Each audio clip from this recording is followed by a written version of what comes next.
இன்றைய தேவ வார்த்தை சங்கீதம் 23 அதிகாரம் 4வது வசனம். நான் மரண இருளின் பள்ளத்தாக்கிலே நடந்தாலும் பொல்லாப்புக்கு பயப்படேன், தேவரீர் என்னோடு கூட இருக்கிறீர், உமது கோலும் உமது தடியும் என்னை தேற்றும். தாவீதின் விசுவாச அறிக்கைகள். பிரியமானவர்களே, நம் வாழ்க்கையிலும் கூட பல நேரங்களில் மரண இருளின் பள்ளத்தாக்கு போன்ற சூழ்நிலைகளை நாம் கடக்க நேரிடும். அப்படிப்பட்ட சூழ்நிலைகளிலெல்லாம் சில நேரங்களிலே இதிலிருந்து நாம் எப்படி தப்பித்துக் கொள்வோம் என்றும் இதிலிருந்து எப்படி மீள போகிறோம் என்றும் பலவித பயங்கள் நம் இருதயங்களை ஆட்கொள்வது என்பது இயல்பு.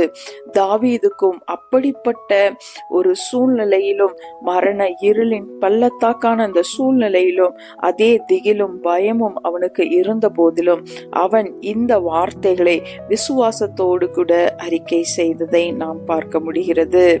நம்முடைய வாழ்க்கையிலே நாம் கடந்து சென்று கொண்டிருக்கிற இப்படிப்பட்ட மரண இருளின் சூழ்நிலைகளிலும் தேவன் நம்மோடு இருக்கிறார் என்ற ஒரு விசுவாச அறிக்கை செய்யும் பொழுது எப்படி தேவ பக்தர்களோடு அவர்களுடைய மரண இருளின் பள்ளத்தாக்கிலே தேவன் தானியேலோடு, தாவீதோடு, யோபுவோடு, யோசேப்போடு இருந்தாரோ, கர்த்தர் அவர்களை எப்படி தேற்றி பலப்படுத்தி அந்த மரண இருளின் பள்ளத்தாக்கின் சூழ்நிலைகளை மாற்றினாரோ, அதே தேவன் இன்று நம்முடைய வாழ்க்கையிலும் நம்மை தேற்றி பலப்படுத்தி அந்த சூழ்நிலையிலிருந்து நம்மை வெளியே கொண்டு வருவதற்கு நம் தேவன் வல்லவராயிருக்கிறார்.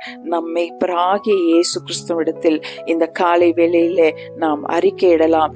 இந்த சூழ்நிலைகளிலே என் தேவன் என்னை தப்புவிப்பார், நான் பயப்பட மாட்டேன், நீர் என்னை தேற்றுவீர், என்னை பலப்படுத்துவீர் என்ற ஒரு அறிக்கையோடு இந்த காலை வேளையிலே நாம் கர்த்தருடைய நாமத்தை மகிமைப்படுத்தலாம். ஆமென்.